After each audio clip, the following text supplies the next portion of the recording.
হাদি সাহারা রোশার বালুতে আবে জমজম পানি, হাদি আজাদের হাসান হোসেন জান্নাতি ফুলদানি, হাদি ইতিহাস পাখি আবাবিল মুসার হাতের লাঠি, হাদি ওমরের অর্ধজাহান মোরানো শীতল পাটি, হাদি গোলাপের মাতাল গন্ধ খোলাফায়ে রাশেদার, হাদি উত্তাল সাগর জোয়ার আল্লাহু আকবার।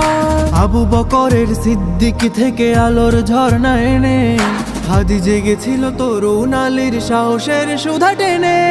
হাদি আধার পর্দা সরাই নতুন ভোরের রবি, হাদি জুনায়ের অগ্রনায়ক বিদ্রোহী বিপ্লবী।